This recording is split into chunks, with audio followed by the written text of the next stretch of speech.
भाई प्रोफेशन की बात करूँ तो लेक्चरर हूँ दिल्ली गवर्नमेंट में। वाइफ के मैं कहूँ IT जो बनी है उसी पे सपोर्ट कर रहा हूँ उनको, और लगातार 3 साल से काम करते जा रहे हैं। और आज उसी का नतीजा है कि आज इस स्टेज पर खड़े होकर बोलने का मौका भी मिला है। ज़्यादा बड़ी बात और टाइम ले लूँगा, मुश्किल से 2 मिनट का समय लूँगा, क्योंकि बहुत सारे लोग हैं जिनका आज यहाँ बेहद ही शानदार रिकॉग्निशन होने वाला है। लेकिन इस काम को करने के पीछे जो वजह है वो समझा देता हूँ जो मुझे समझ में आई।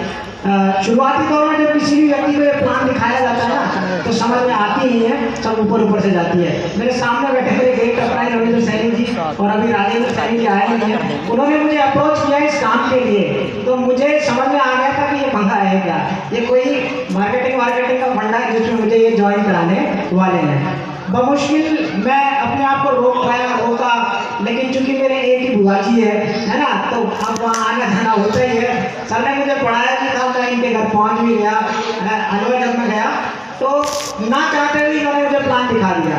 इन्होंने एक ही बात कही थी, अगर देख ले समझ में आता है तो कर लेना, वरना कोई बात नहीं है। वरना पहले तो सच बता रहा हूँ आपको, हाथ जोड़ लिए थे कि भाई साहब मैं तो देखूंगा और मैं करूँगा। तो ना चाहते भी वो प्लान देखा। जब प्लान चल रहा था तो दिमाग में एक ही ख्याल चल रहा था, कुछ भी बता ले नहीं करूँगा। ये सब बता रहा हूँ मैं आपको। और वो 50 लाख तक का एक ना हमारे यहाँ फिगर आता है, उस टाइम तक यही फिगर चल रहा था, दिमाग में यही ख्याल चल रहा था कि कुछ भी बता ले नहीं करूँगा।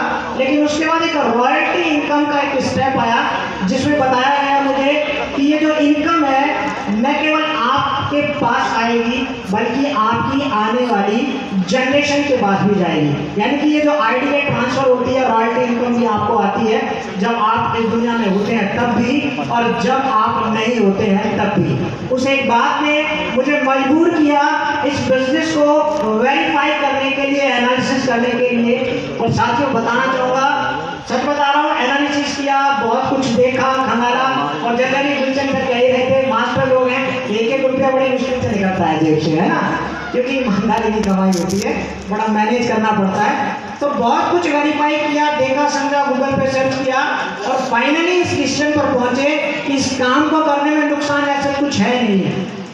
आप पैसा दे रहे हैं, सामान आ रहा है, और उसके बाद काम करते हैं तो टीम बनती है तो पैसा आएगा। इतनी सी बात समझ में आई, और ये ख्याल तो दिमाग में पहले से था कि 2-4 लोगों को स्टार्ट कराना कोई मुश्किल काम है नहीं। और आज उसी का नतीजा है, वो एक विश्वास जो उस टाइम अपने ऊपर था, उसी विश्वास की